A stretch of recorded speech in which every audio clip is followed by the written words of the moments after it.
to recharge. I would remind you that the Matrix was filled with the wisdom of the ages. How the hell did they plan to recharge it with anything other than wisdom? Oh, and as it turns out, Prime is the only one who knows where the Matrix is. Smart move on your part, Optimus. Hot Rod decides to go to Earth and search for it. Chromedome was eager to come with, though Wheelie argues the Headmasters will just get in the way. How Wheelie's opinion matters or why they even had him at this meeting is beyond me. Hot Rod takes Blaster with him to Autobot City on Earth to go look for the Matrix. One of Soundwave's cassettes, Ratbat, spies on Hot Rod and Blaster, learning of their mission. Sixshot and Soundwave send the Stunticons to ambush them, but they get intercepted by the aerial bots. After an encounter with the Predacons, Hot Rod and Blaster get separated at the North Pole. Soundwave confronts Hot Rod himself when Blaster arrives and begins their final battle.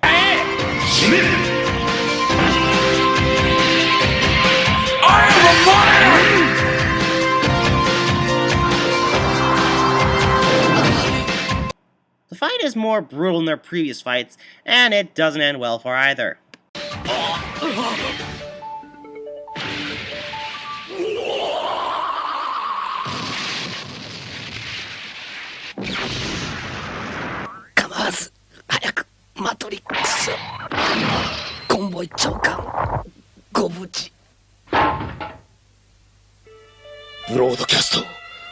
Way to go, killing two popular characters 2 episodes into the series. Real classy.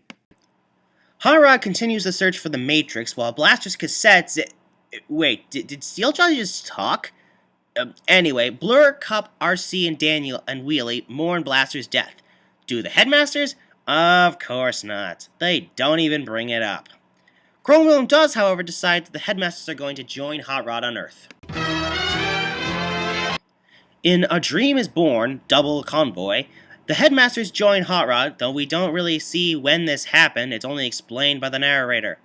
And we already established Autobots need flight-based alt modes, otherwise they can't fly. Yet we see all 5 Autobots flying here. Throughout the episode, they search Autobot facilities until they encounter the Terracons. The Headmasters hold them off while Hot Rod goes inside. He finds the Matrix and it's not fully charged. Well, what were you expecting, idiot? You weren't putting wisdom in it. It's certainly not going to get anything from the writers. Hot Rod and the Headmasters reunite, but are intercepted by Galvatron and the Decepticon Headmasters. The Technobots arrive, combine into Computron, and hold off the Decepticons while the others head back to Autobot City. Meanwhile, Prime arrives at Vector Sigma, along with the spark of his creator, Alpha Trion. To his surprise, Galvatron's right-hand men, Cyclones and Scourge, are already there. Wait, they were on Earth early in this episode. How the hell did they get there before Prime? Especially since he left at the beginning of the 2nd episode. Cerebro somehow makes it to Vector Sigma, despite being on Athenia earlier in this episode as well. Then Hot Rod and the Autobot Headmasters arrive, followed by Galvatron and the Decepticon Headmasters. I have no explanation for this. It's like the writers have no concept of time whatsoever. Alpha Trion uses the remains of his spark to fully charge the Matrix, which turns Hot Rod back into Rodimus Prime.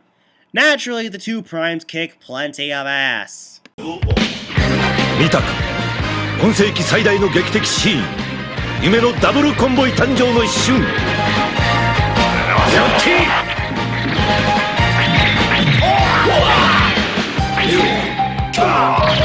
ふざけおって Did he really just say that in a cartoon? Hello? Standards? Censorship? Anybody? Cyclonus, Scourge, and the Decepticon Headmasters retreat, but Vector Sigma starts going critical. Wait, the Matrix is charged! This shouldn't be happening! Galvatron tries to kill Optimus, but Optimus Prime sacrifices his own spark to stabilize Vector Sigma.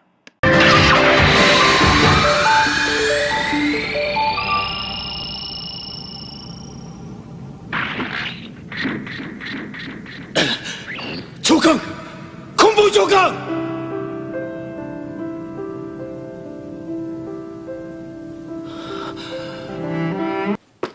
You have to be kidding me.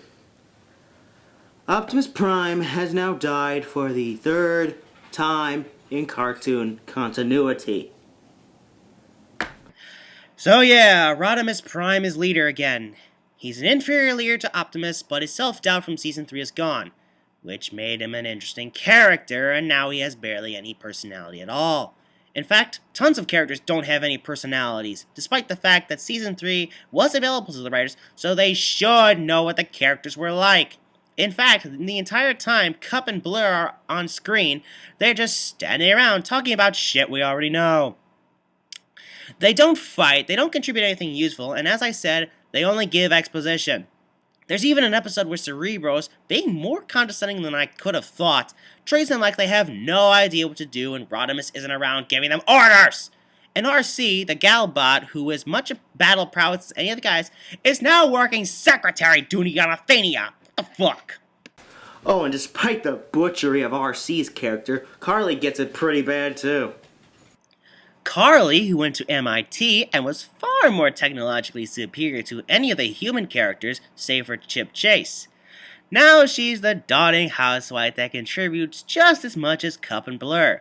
That's right, nothing! And Marissa Fairborn, possibly the most competent human character of the original show, doesn't even appear in Headmasters. My knowledge of Japanese culture is sketchy, but I didn't expect them to have no respect whatsoever for any of the female characters in this show. Well, I've gone on too long about the girls. Let's get back to the story. We get a few filler episodes before we reach the next plot point. During this time, Cerebros and Scorponok give Rodimus and Galvatron respectively the technology from Master to bring Blaster and Soundwave back to life. What? What about Optimus? Oh, but it gets worse. They're not given new bodies, they're not any more powerful than before.